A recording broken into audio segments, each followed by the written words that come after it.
welcome back, Alan, to this wonderful conversation that we're having.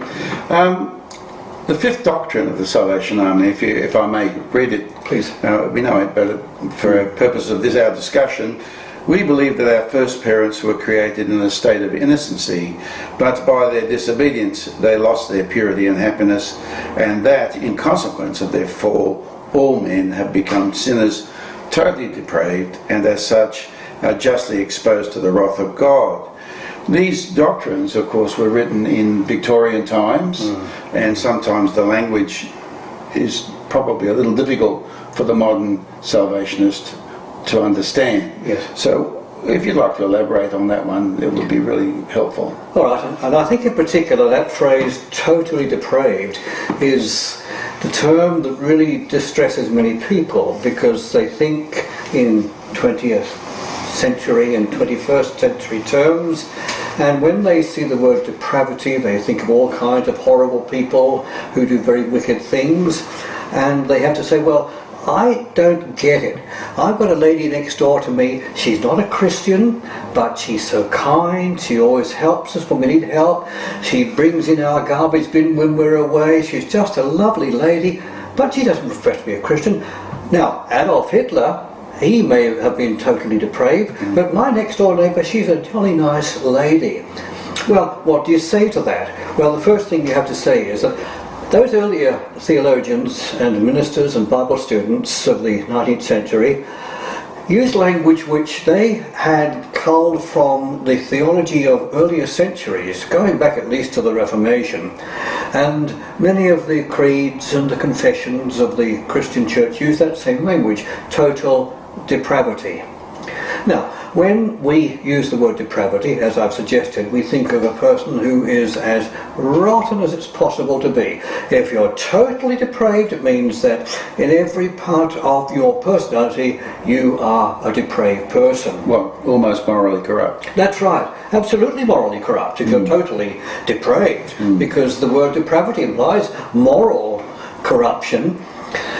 Now, when we use that language, we're not thinking of a person being as bad as it's possible to be. We're not saying that person is absolutely rotten in every part of the personality. We're talking about people who are made in the image of God, and that image was never taken away. But what we are saying is that, like Adam and Eve, we've disobeyed God, and sin now infects, I think that's a good word, infects like a spiritual germ every part of our personality. Not that it's through and through, it's not intensive, but it's extensive. Does that make sense? Yes. It's actually the opposite number to the doctrine we just discussed previously, entire sanctification. Entire sanctification doesn't mean that you're as holy as it's possible to be, but it means you're on the road to growing in grace and becoming more and more Christ-like. Entire depravity, or total depravity, doesn't mean that you are as sinful as it's possible to be, but that unchecked you can move in that direction. Same idea in reverse, you see. Yeah. So that if you've got a next door neighbour who is like the one I described, then that's great, because we believe that God's grace is at work in all of the world. And wherever you see goodness and kindness, the kind of neighbourliness that is seen in that lady, then you say, God's grace is at work. She's not Christian, but God's common or prevenient grace is working in all the world. That's why we have people doing good things, even though they aren't committed Christians.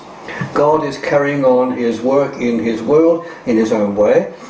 So I have to say that we don't read total depravity to mean what most people read it to mean, any more than we don't read entire sanctification to mean what some people suggest, that you're as holy as it's possible to be, or that you're as sinful as it's possible to be.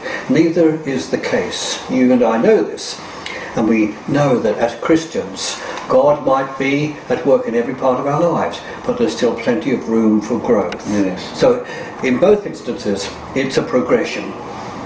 Yeah, I think in the scripture we said all have sinned and come short of the glory of God. I think we recognise that fact. Yes. But for some it's become a fundamental principle, and I think we need to be aware of that at all times. Yes, that's right.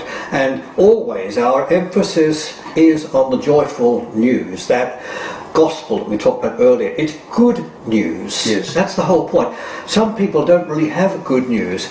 If all you have is a message, God only loves some people and not all, and God has created the others for the sole purpose of sending them to hell forever, whether they like it or not, that's not good news for a lot of people. That's true. We have good news. Salvation is for everybody, and to know Christ is a joyful thing. Yes. And so at this point we say, and it's the privilege of people who know God to experience his grace in the whole of their lives, entire sanctification, in the opposite way in which outside of Christ we could be moving in a very different direction. Yeah. Well, thank you for that clarification. I look forward to our next discussion. Pleasure.